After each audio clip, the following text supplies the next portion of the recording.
in just 3 shots. Joe Wright, the director of Woman in the Window, has revealed the entire universe of the film, the lead protagonist, and her main problem in the movie. Welcome back everyone, and if you haven't visited this channel before, my name is Rob Macfarlane, and I take a look at how the filmmakers make your favourite film and TV. Sit back, grab yourself a nice hot cup of coffee, and let's go. So to follow in the footsteps of Mr. Hitchcock himself, Woman in the Window also has an incredibly jam-packed intro section letting us know pretty much everything about this woman that we need to know to set up the character, her world, and her problem. And he does this without saying a word, without anyone pointing at her going, hey, you're agoraphobic within the first minute of the film. Thank you, Joe Wright, you did a good job.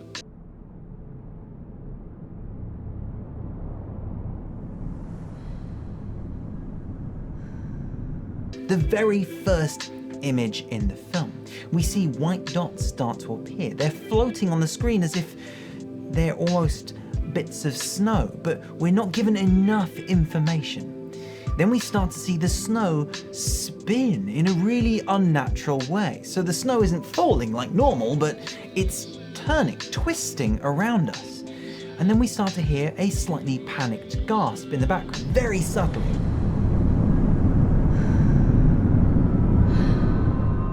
We're not talking about strong, smash in the face, Michael Bay type explosions. We're talking about very subtle sounds.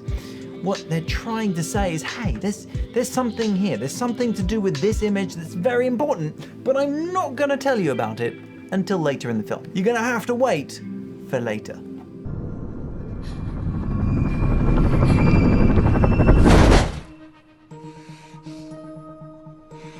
I love this frame. It's not pretty, it's actually kind of gritty and realistic. Her skin is slightly clammy. It's also sideways, making it slightly harder for us to relate to the character, but also lets us know that one, she's probably lying down at the time, which means the previous image was probably some sort of dream or hallucination, maybe? I mean, dream at the very least.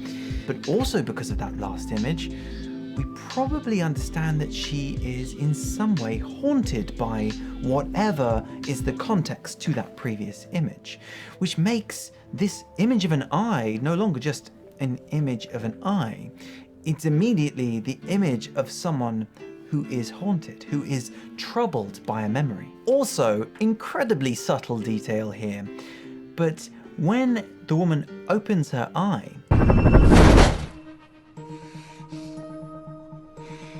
you'll notice something, and I didn't notice it for the first 3 or 4 times I looked at this introduction. Her pupils do not dilate or shrink when she opens her eyelid. Now, although it's super subtle, it really does hint at maybe that this woman is on some sort of relaxant or drug or antidepressant, which stops her eyes from reacting to light in the same way that we would. Maybe I'm reading into it a bit too much, but I like the thought. The third shot in our introduction now introduces us to the universe of the film, the home that we know this woman is stuck within. Now, what's interesting here is as we dolly across this image, we get the title of the film. Now, a few things to notice with just the title of the movie. It's not been made to feel like it's a part of the environment, much like a lot of David Fincher movies make the text feel like it's in the space in the movie. It's also in a blood red, like a warning sign almost. And red is a huge theme color throughout the movie, but maybe that's another video. Also, as you probably tell, the title's not very clear. They didn't choose a juxtapositional color to the space around the title. And because it was difficult to read, I also kind of found myself thinking that, hey, that's difficult to read. And now I wasn't in the movie at all. So maybe a little bit of a miss for me, but Hey, you know what? I know that there's something else going on there. I just haven't quite worked it out past my frustration on not being able to read the title clearly.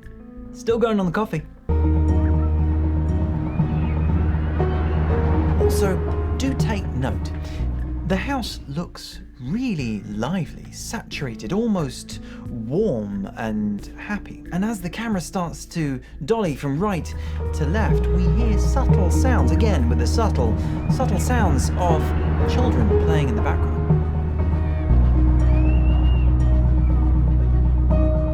Almost as if either there were children in the house at some point, or there are children playing outside. Either way, it really creates a warm sensibility in the home. We've got children playing, we've got warm tones, colours coming through the windows, and it really looks quite warm and inviting. And this is the last time that Joe shows us this house in such a friendly and inviting way. The rest of the movie, he basically strips all of that warmth and invitingness out, the more we learn about the tragic life of the woman in the window. This is actually a really, really nice technique to get us to fall into a sense of safety within the house. And therefore we get a really nice juxtaposition between the beginning of the movie when we feel safe within the house, and when all that safety is stripped away later in the film and we realize the house is not really like a safeguard, like a castle. Instead, it's more like a prison. Also, another really subtle thing, but it's definitely there. You'll notice that the light changes position on the floor and the house actually gets less saturated and darker the further we move to the left. This is such a nice little trick. It makes us feel like, one, maybe a passage of time, and two, it turns the sound effects of the children playing in the background into a memory instead of being present in that moment.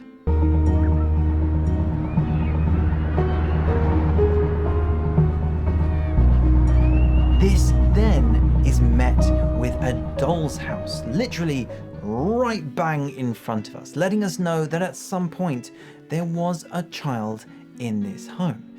But because we're getting the child's echoes, we realize that that child is no longer there. It's something that's been done and done and done again. And I want to really commend Joe for really holding back, not falling into that trap of telling us the whole film with like the dolls and little figures within it and kind of making us go, ooh, I wonder if there's a clue in there. It doesn't always have to be hints and hidden facts and things to find in every corner of every frame. This is exactly what I would do as a director. I would absolutely try to make that house feel like, that little doll's house feel like it had been played within. It's a little damaged, it's a little banged up, things are odd and kind of different toys are jammed in there, and that's exactly what it looks like. It looks like a doll's house that was loved. So we're still in the third shot. As we move off of the doll's house, we continue to the left and it opens up into the corridor space where we see the front door and the staircase. This is absolutely awesome at letting us know where everything is in the house. He's setting up the geography of the home, but because the house will be literally the entire universe for the film, Joe has made sure we are acutely aware of where everything is in the house. We are given a geographical mind map of where the stairs are, where the front door is, where rooms are, where windows are. In this first shot, we get all that information. It lets us know just where she could or couldn't go, so we understand exactly where we are in the house. This harkens back to one of my favorite shots in Panic Room as well, where David Fincher wants to show us the entire geography for the home, but he does it in the David Fincher way, which is basically by, compositing about 300 shots together in CG and various elements into one fantastical long single shot, which goes through handles of kettles and downstairs and through floors, and it's beautiful, but it's a hard shot, it's an expensive shot. but it does the exact same thing. It lets us know where everyone is and where all the important elements are for the following scenes.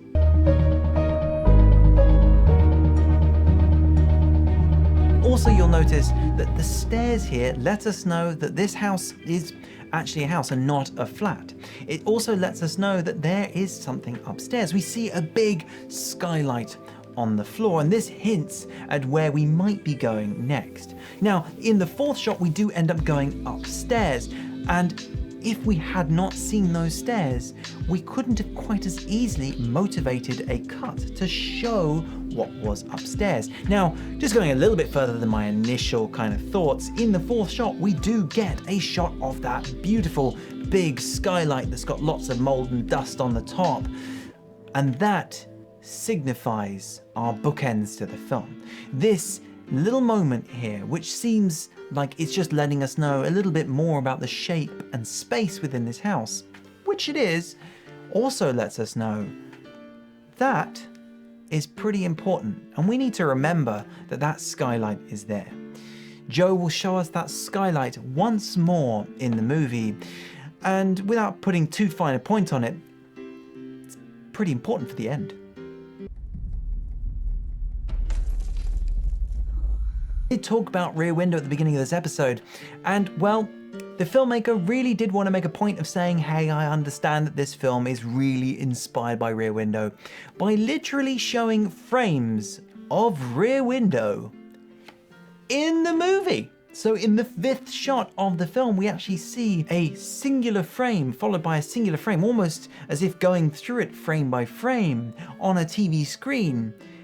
And it's also of the moment that the protagonist is being attacked in his own home. This is such a gutsy thing to do, and it's a really, really respectful nod to Alfred Hitchcock. It's Joe kind of saying, you know what, I'm putting my hands up. I am standing on the shoulders of giants, and I'm going to acknowledge and say thank you to those giants.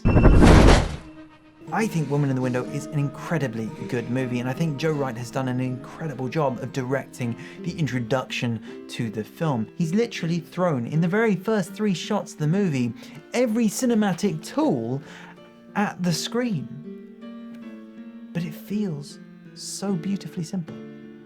I really hope you enjoyed today's episode as much as I did, and if you did, it would be awesome if you hit like, maybe even shared it with a couple of people that you might think that might enjoy it too. See you next time.